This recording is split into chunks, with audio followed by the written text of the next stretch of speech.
বৰ্ষাপাৰাত নুৰিল গৌৰৱৰ ত্ৰিৰংগা আত্মসমৰ্পণ টিম ইণ্ডিয়াৰ লজ্জাজনক হোৱাইট ৱাছৰ সন্মুখীন গম্ভীৰ বাহিনী 25 বছৰৰ মূৰত ভাৰতত টেষ্ট শৃংখলা জয় দক্ষিণ আফ্ৰিকাৰ উত্তৰ পূবৰ ভূমিত প্ৰথমবাৰলৈ অনুষ্ঠিত ঐতিহাসিক বৰ্ষাপাৰা টেষ্টত সুখকৰ অভিজ্ঞতা নহল টিম ইণ্ডিয়াৰ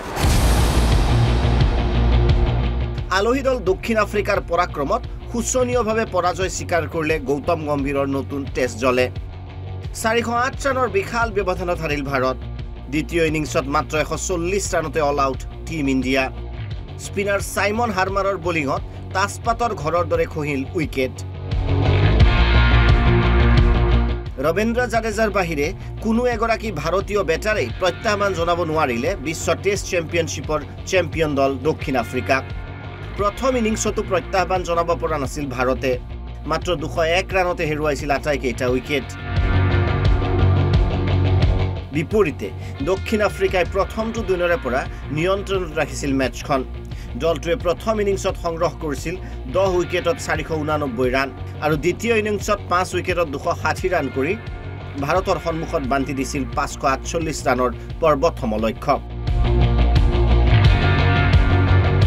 দক্ষিণ আফ্ৰিকাৰ এই প্ৰত্যাহ্বানৰ চাপ সহিব নোৱাৰি আজি অন্তিমটো দিনত লজ্জাজনকভাৱে আত্মসমৰ্পণ কৰিলে টিম ইণ্ডিয়াই ইডেন গাৰ্ডেনত অনুষ্ঠিত প্ৰথম টেষ্টতো পৰাজিত হৈছিল ভাৰত শৃংখলাৰ প্ৰথমখন মেচত 30 ৰানত জয় হৈছিল দক্ষিণ আফ্ৰিকা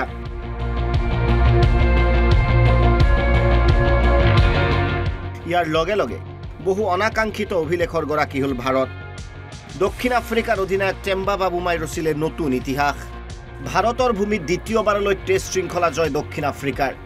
2000 চনত অন্তিমবাৰলৈ ভাৰতৰ টেষ্ট শৃংখলা জয় কৰিছিল দেশখনে তৃতীয়বাৰলৈ ঘৰৰ মাটিত টেষ্টত হোৱাইট ৱাছ হল টিম ইণ্ডিয়া ৰানৰ জোখেৰে ঘৰৰ মাটিতে ভাৰতৰ আটাইতকৈ শোচনীয় পৰাজয় ইয়াৰ পূৰ্বে 2004 চনত অষ্ট্ৰেলিয়াৰ নাগপুৰ টেষ্টত 342 ৰানত হৰুৱাইছিল ভাৰতক গৌতম গম্ভীৰৰ প্ৰশিক্ষণ কালত দ্বিতীয়বাৰলৈ ঘৰৰ মাটিত শৃংখলা হেৰুৱালে ভাৰতে বিগত বছৰত নিউজিলেণ্ডে টেষ্ট শৃংখলাত হৰুৱাইছিল ভাৰতক 40 বছৰৰ পূৰ্বেহে এনে অনাকাংক্ষিত অভিলেখ গঢ়িছিল টিম ইণ্ডিয়াই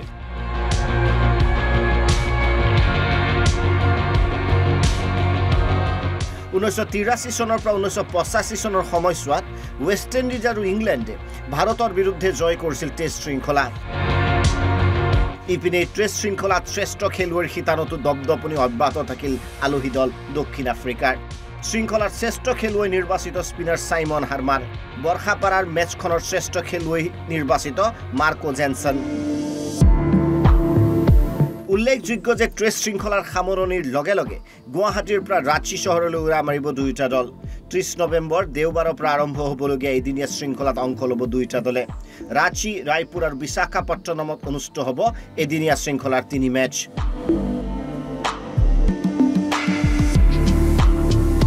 তাৰ পিছত T20 মেচৰ শৃংখলাত ভাগ ল'ব দুয়োটা দলে news desk report Assam live 24